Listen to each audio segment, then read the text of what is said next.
വെള്ളാപ്പള്ളി നടേശൻ വർഗീയവാദിയാണ് എന്ന് പറഞ്ഞാൽ ഞാൻ അഡ്മിറ്റ് ചെയ്യാം. പക്ഷേ ഇന്നലെ ഉദിച്ചൊരു തകര അതേയാണ്. നിങ്ങൾ കാറ് ഞാനെന്നാ കാറ് കിട്ടി എന്നെല്ലാം ഉത്തരവ് ഞാൻ സുഭാരൻ അദ്ദേഹം പറഞ്ഞിട്ടുണ്ട്.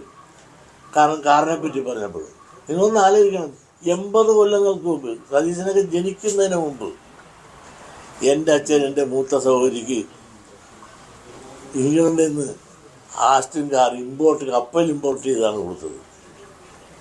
അന്ന് എൻ്റെ അച്ഛൻ ആ വാക്സ്വാൾ വേവിൻ 600 കാറിലാണ് സഞ്ചരിച്ചിട്ടുള്ളത്. എനിക്ക് എന്തുണ്ടായിരുന്നതെന്ന് 80 കൊല്ലങ്ങൾക്ക് മുമ്പ് എൻ്റെ അച്ഛൻ എഴുതിയിരിക്കുന്ന ഭാഗം ഉടമ്പടി കണ്ടാൽ ഇത്രയുണ്ട്. അത്രയും ഭൂസ്വത്തുകൾ ഉടമയായിരുന്നു എൻ്റെ അച്ഛൻ. എൻ്റെ അച്ഛന് കയർ ഫാക്ടറി ഉൽപ്പന്നങ്ങൾ ഇംഗ്ലണ്ടിലേക്ക് അയക്കുകയായിരുന്നു. അതുകൊണ്ടാണ് അവിടെ നിന്ന് കപ്പലിൽ ഇറക്കാൻ സാധിച്ചത്. പക്ഷേ ഈ പറയുന്ന ആളിന് എന്താസ്തി ഉണ്ടായ രാഷ്ട്രീയത്തിൽ വരുന്നതിനുണ്ട്. ഒരാസ്തി ഉണ്ടാകാതെ ഇതെല്ലാം ഉണ്ടാക്കിയിട്ട് എന്നെ എന്തിനും നിരന്തരം വേട്ടയാടുക. SNDP പ്രസ്ഥാനത്തിന് മാത്രം എതിരെയല്ല, ഈഴവർക്കെതിരെയല്ലേ എന്നും പ്രതികരിക്കുന്നത്. SNDP പ്രസ്ഥാനത്തെ തകർക്കുക, ഈഴവരെ തകർക്കുക, അതിനെ തളർത്തുക.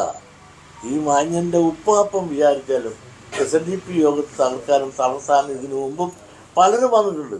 ഒന്നും സംഭവിച്ചിട്ടില്ല. ഇത് വളരെയല്ലാതെ തളർന്നിട്ടില്ല.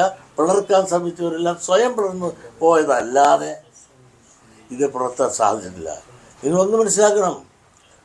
സുവാനന്ദ അദ്ദേഹത്തെ പലരും ഞാൻ എറണാകുളത്ത് വെച്ച് ചില പ്രസ്താവന ഇറങ്ങിയപ്പോൾ ഉടനെ എന്നെ ഒരുപാട് സ്നേഹിക്കുന്ന ഒരു ചാനലുണ്ട്. അവരുടനെ വിളിച്ചങ്ങോട്ട് ഉടനെ ഒരു നെഗറ്റീവ് കിട്ടുമെന്നാണ് വിചാരിച്ചത്. കിട്ടിയില്ല. അദ്ദേഹം നല്ലൊരു മറുപടി പറഞ്ഞു.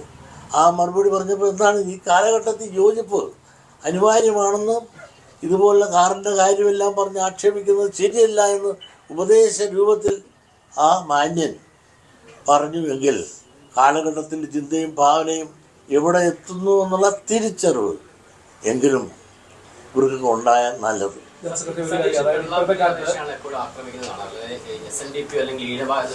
താൻ എപ്പോഴും കയറി കൊത്താറ്, അവിടെ ഇറങ്ങിയിരിക്കും. ഈ നമ്മുടെ ഇങ്ങനൊരു ഐക്യം ഉണ്ടാകുമ്പോൾ, അതായത് SNDP ഐക്യം ഉണ്ടാകുമ്പോൾ അതൊരു ധ്രുവീകരണത്തിന് വേണ്ടിയിട്ടുള്ള ആക്ഷേപം പല സ്ഥലങ്ങളിൽ വരുന്നുണ്ട്.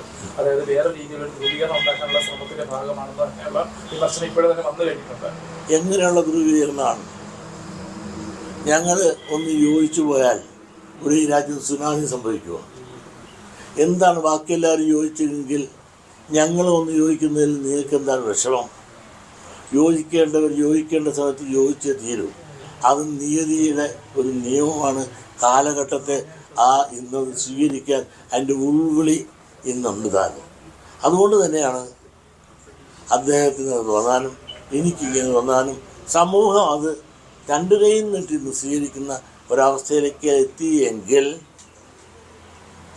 അത് ജനം ആഗ്രഹിക്കുന്ന ഒന്നായി മാറി എന്നുള്ളത് കൊണ്ട് തന്നെ തീർച്ചയായും ഞങ്ങളുടെ ദൗത്യതാണല്ലോ. നായാടി തൊട്ട് നസ്രാണി വരെയുള്ള സമൂഹത്തിൻ്റെ സമുദായത്തിൻ്റെ കൂട്ടായ്മയ്ക്ക് വേണ്ടിയിട്ട് SNDP യോഗം എന്തെല്ലാം ദൗത്യം ഏറ്റെടുക്കണമെങ്കിൽ ഏറ്റെടുക്കും എന്നുള്ള കാര്യത്തിൽ സംശയമില്ല. എന്ന് മാത്രമല്ല, അതിൻ്റെ ചർച്ചകൾക്ക് വേണ്ടി ഈ 21-ാം തീയതി പ്രിൻസ് ഹോട്ടലിൽ വെച്ച് ഇന്ത്യയിലുള്ള മുഴുവൻ president, secretary, vice president, board അംഗങ്ങളുടെ ഒരു യോഗം വെച്ചുകൂട്ടിയിട്ടുണ്ട്. അതിൻ്റെ ആവശ്യമില്ലാത്തതുകൊണ്ട് അതിൻ്റെ എന്തുകൊണ്ടാണ് നിങ്ങളോട് പറഞ്ഞുകൊണ്ട്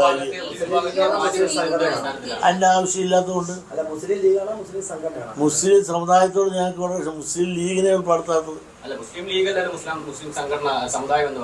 അല്ല, രണ്ടാണ്. ആ യോജിപ്പാണ് ഇപ്പോഴത്തെ ആവശ്യമെന്ന് ഞങ്ങൾക്ക് തോന്നുന്നു. നിങ്ങൾക്ക് തോന്നുന്നു, ഞങ്ങൾക്ക് തോന്നുന്നില്ലല്ലോ.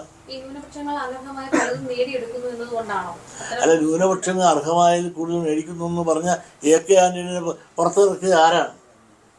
കേരള രാഷ്ട്രീയത്തിൽ ന്യൂനപക്ഷങ്ങൾ അർഹിക്കുന്നേക്കാൾ കൂടുതൽ മേടിക്കുന്നു എന്ന് ഭൂരിപക്ഷത്തിന് അഭിപ്രായമുണ്ട് എന്ന് പറഞ്ഞപ്പോൾ അദ്ദേഹത്തിന് ചവിട്ടി പുറത്താക്കിയത് ആര്? ഇതൊക്കെ കേരള രാഷ്ട്രീയം കണ്ടതല്ലേ.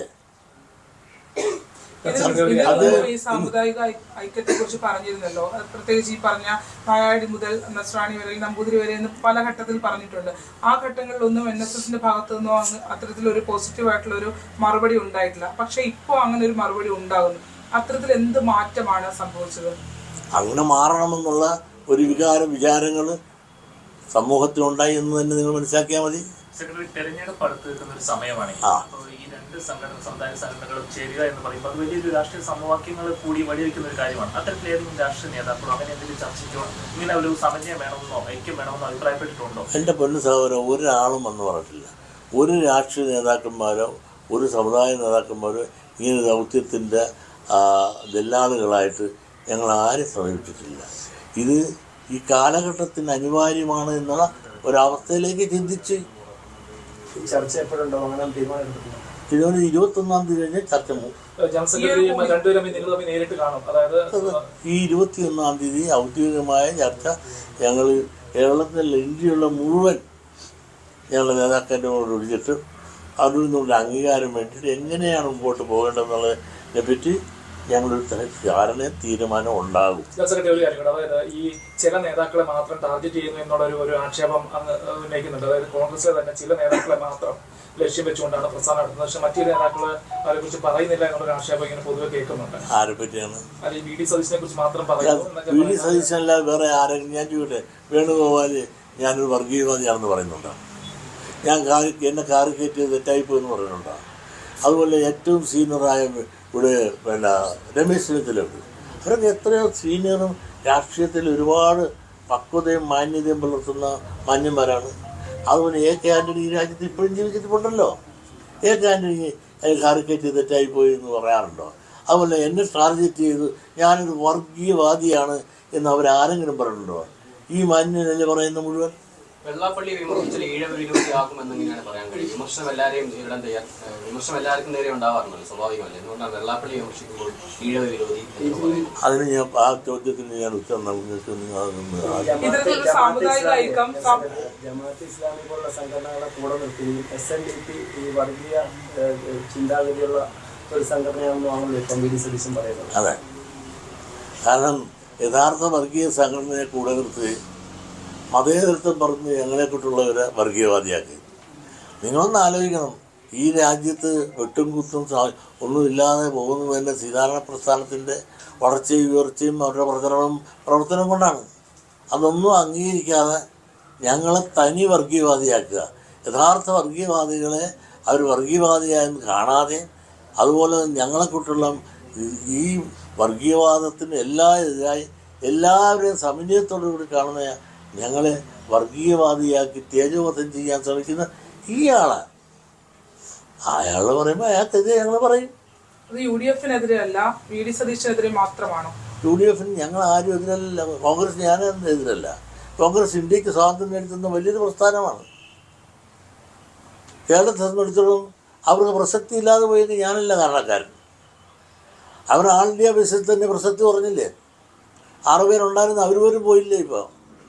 ഇപ്പം കേരളത്തിൽ തന്നെ നിങ്ങൾക്ക് ആലോചിച്ച് നോക്കുക, മുസ്ലിം ലീഗ് പറയുന്ന അനുസരിച്ച് ചാടിക്കളിക്കട കുഞ്ഞിരാമ എന്ന് പറയുമ്പോൾ ചാടിക്കളിക്കുന്ന ഒരു പ്രസ്ഥാനമായി അധപ്പതിക്കേണ്ട ഒരു ഗതികേട് വന്നില്ലേ കോൺഗ്രസിനകത്ത്? അവർ ഇപ്പം തന്നെ പറഞ്ഞില്ലേ, ഇനിയും ഞങ്ങൾക്ക് കൂടുതൽ സീറ്റുകൾ വടക്കൻ തെക്കൻ മേഖലയിൽ വേണമെന്ന് കുഞ്ഞാലിക്കുട്ടി പറഞ്ഞപ്പോൾ ഇവിടെ പ്രതിപക്ഷത്തിൽ നേതാവായ നമ്മുടെ മുസ്ലിം നേതാവായിട്ടുള്ള എന്താണ് അദ്ദേഹത്തിൻ്റെ പേര്, അദ്ദേഹം പറഞ്ഞത് ശരിയാണ്, ഇവിടെ സീറ്റ് ഇനി അവർക്ക് കൊടുക്കേണ്ടതാണെന്നാണ് പറഞ്ഞത്. അപ്പോൾ വന്ന് അവർ പറയുന്നതിനെല്ലാം ശരി വെച്ചല്ലേ പറയണത്.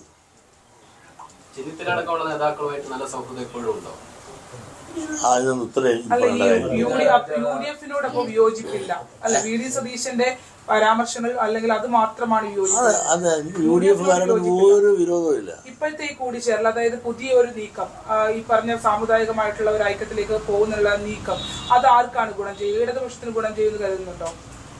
അത് ആർക്ക് ഗുണം ചെയ്യും ആർക്ക് ദോഷം ചെയ്യും എന്നതിനെ പറ്റി എനിക്ക് പറയാനിപ്പോൾ സാധിക്കില്ല. ഞങ്ങളിങ്ങനൊരു സംവാദം നടത്തി കഴിഞ്ഞല്ലേ ഉള്ളൂ.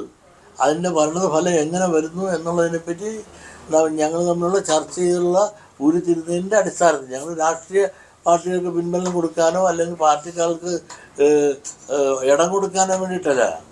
ഞങ്ങളുടെ കൂട്ടത്തിൽ എല്ലാ പാർട്ടിയുണ്ട്. അതുപോലെ NSS സംബന്ധിച്ചിടത്തോളം അവരുടെ സമുദ്ര സിദ്ധാന്തം പണ്ടും ഇന്നും നിലനിർത്തുന്നുണ്ട്. Sukumaran Nair NSS general secretary Sukumaran Nair ഈ അന്ന് മുന്നോട്ട് വെച്ച ഭാഗത്തെക്കുറിച്ച് അനുകൂലമായിട്ടാണ് പ്രതികരിച്ചിരിക്കുന്നത്. അപ്പം ഈ സ്വാഭാവികമായിട്ടും ഇങ്ങനൊരു ചർച്ച വരുമ്പോൾ മറ്റ് രാഷ്ട്രീയ കക്ഷികളെ തന്നെ ഒരു പൊളിറ്റിക്കൽ നീക്കമായിട്ട് തന്നെ വീക്ഷിക്കാനുള്ള സാധ്യതയില്ല. അത് ഓരോരുത്തർ അവരുടെ ഇഷ്ടം പോലെ ചിന്തിച്ചിട്ടേ. പൊളിറ്റിക്കലായിട്ടാണ് ചിന്തിക്കുന്നവർക്ക് അങ്ങനെ ആകട്ടെ. അന്തൻ ആനയെ കണ്ട പോലെ വാലയെ പിടിച്ചവൻ ചൂലായിട്ടും ഇന്നും കാലെ പിടിച്ചവൻ തൂണായിട്ടും അങ്ങനെ ഓരോരുത്തരും അവരുടേതായ ഇത് വ്യാഖ്യാനിച്ചോട്ടെ. അതിന് ഞങ്ങൾക്ക് എത്തിയാൽ ഈ വ്യാഖ്യാനത്തെ ഭയന്നുകൊണ്ടും ഞങ്ങളുടെ ആശയത്തെ കൊല്ലാനും പോവാം.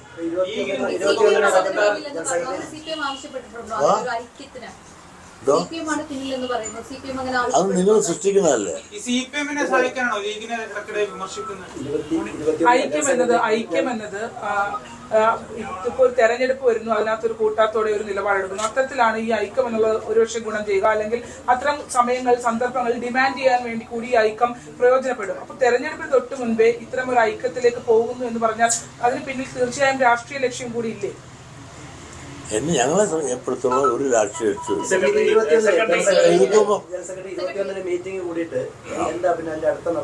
കാരണം ഈ ഒരു ആശയമുണ്ടല്ലോ, ആ ആശയത്തിനുള്ള അംഗീകാരവും അതിൻ്റെ പിന്നീടുള്ള നടപടിക്രമവും എങ്ങനെ ആയിരിക്കണം എന്നുള്ളതിനെ പറ്റിയുള്ള കൂടിയാലോചന തീരുമാനം എടുത്ത ശേഷമല്ലേ ഞങ്ങൾക്ക് പ്രസന്റ് ചെയ്യാൻ നോക്കുള്ളൂ. അതൊന്നും പറയാനൊക്കില്ല. ഞങ്ങൾ തമ്മിൽ കൂടിക്കാഴ്ച നടത്താൻ ദിവസമായ സമയം ഒന്നും നിശ്ചയിച്ചിട്ടില്ലല്ലോ. അവർ സ്വാഗതം ചെയ്തല്ലേ ഉള്ളൂ, ഒന്നും സംസാരിച്ചിട്ടില്ല.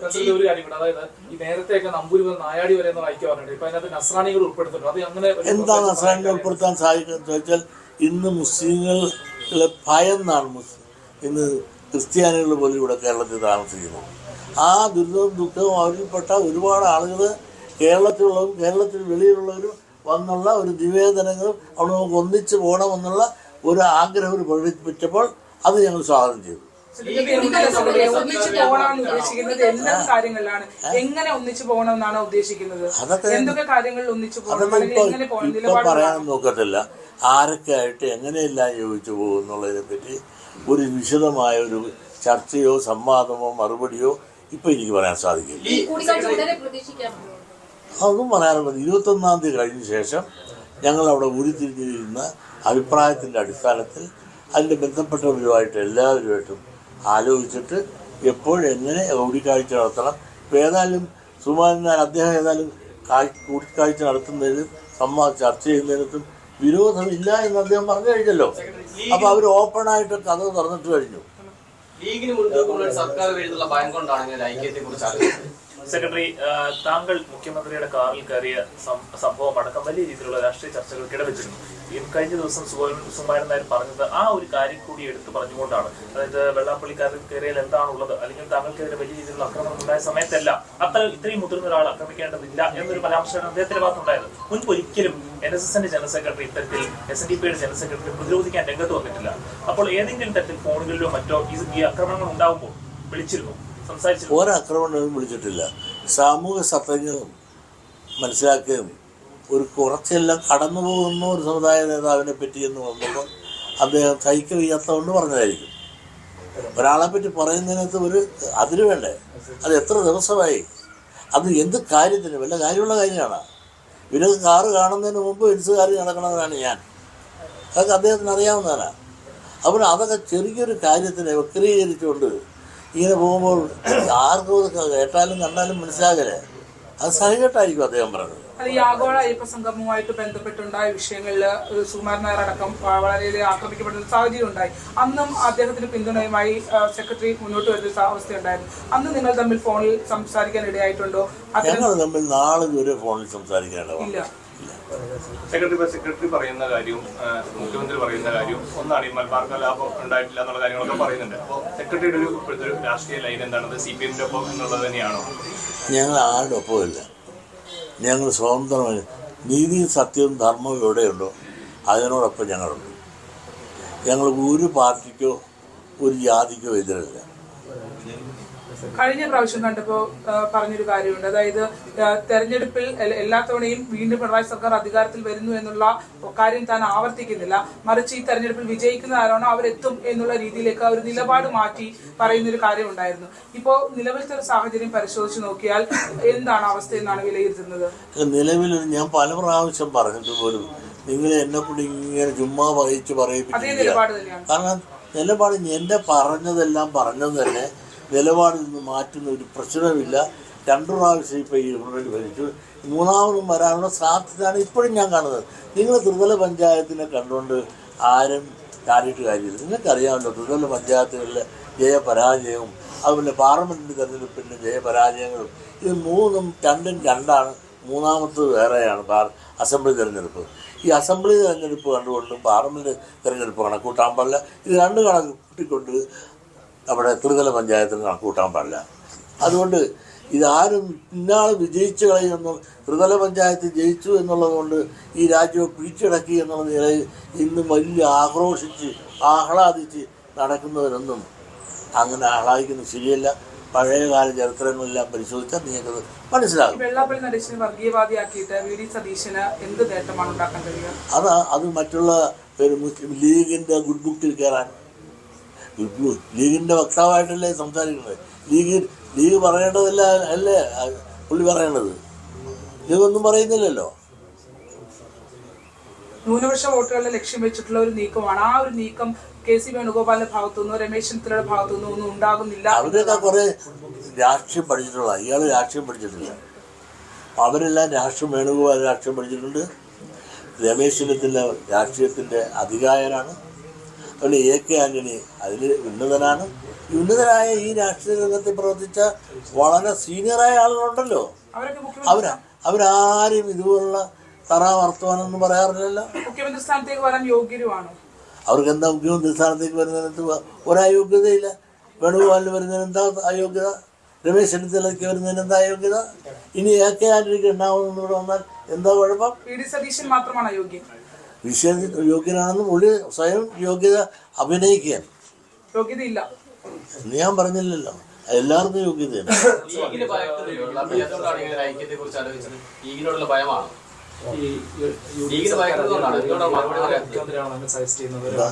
UDF അധികാരത്തിൽ വരികയാണെങ്കിൽ ആരാണ് മുഖ്യമന്ത്രിയാണ് യോഗ്യൻ എന്നുള്ള രീതിയിൽ അങ്ങനെ നമുക്ക് UDF അധികാരത്തിൽ വരുമെങ്കിൽ എന്ന് പറഞ്ഞ് വരുമെന്ന് ഞാൻ പ്രതീക്ഷിക്കുന്നില്ല. എന്നിട്ട് വേണ്ട അഭിപ്രായം പറയാം. ഞാൻ ഇതുവരെ ഇപ്പോഴത്തെ ഇതേവരെയുള്ള പരിസ്ഥിതിയിൽ അത് പറയാറായിട്ടില്ല. സ്ഥാനാർത്ഥി നിർണയമൊക്കെ കഴിഞ്ഞിട്ട് ഒരു റൗണ്ട് കഴിഞ്ഞിട്ട് നമുക്ക് അതിനെപ്പറ്റി പറയാമെന്നുള്ളതല്ലാതെ ആര് ജയിക്കുന്നു ആര് തോക്കുന്നു ഇപ്പോഴും വിധി പറയാൻ മാത്രമുള്ള കാര്യം ആയിട്ടില്ല. ഇടതുപക്ഷ സർക്കാർ വരികയാണെങ്കിൽ അത്തരത്തിൽ സുരക്ഷിതമായ ഒരു സാഹചര്യം ഉണ്ടെന്ന് പറയുന്ന ഒപ്പം തന്നെ ഇത്തരത്തിലൊരു ഹിന്ദു ഐക്യം വേണ്ട ഒരു സാഹചര്യം നിലനിൽക്കുന്നു എന്ന് പറയുന്നത്. അപ്പൊ രണ്ടും തമ്മിൽ എങ്ങനെയാണ് യോജിച്ചു പോവുക? ഇടതുപക്ഷ സർക്കാർ വരുമ്പോൾ ഇത്തരത്തിൽ ഉള്ള ഒരു ഇപ്പോൾ SNDP അടക്കമുള്ള അല്ലെങ്കിൽ ഭൂരിപക്ഷ വിഭാഗത്തിന് സംരക്ഷണം കിട്ടും എന്ന് പറയുന്ന അതേ നാവുകൊണ്ട് തന്നെയാണ് നിലവിലത്തെ സാഹചര്യത്തിൽ ഇത്തരത്തിൽ ഒരുമിച്ച് പോകേണ്ട അവസ്ഥ കൂടി ഉണ്ടെന്ന് പറയുന്നത്. അപ്പൊ അത് രണ്ടും തമ്മിൽ ചേരുന്നില്ലല്ലോ. അപ്പോഴും ഈ രണ്ടാമത് പറയുന്ന കാര്യം സുരക്ഷിതമല്ലാത്തൊരു സാഹചര്യം ഇപ്പോൾ നിലനിൽക്കുന്നുണ്ട് എന്നുള്ളതല്ലേ? നിങ്ങൾ പറഞ്ഞത് എനിക്ക് മനസ്സിലായില്ല. എനിക്കൊന്നും നിങ്ങൾ പറഞ്ഞ മനസ്സിലായില്ല. അതായത് ഇനി കൂടുതൽ വ്യാഖ്യാനിച്ച് കാട് കയറണ്ട വേറെ പണി നോക്കി എനിക്ക് മനസ്സിലായില്ല.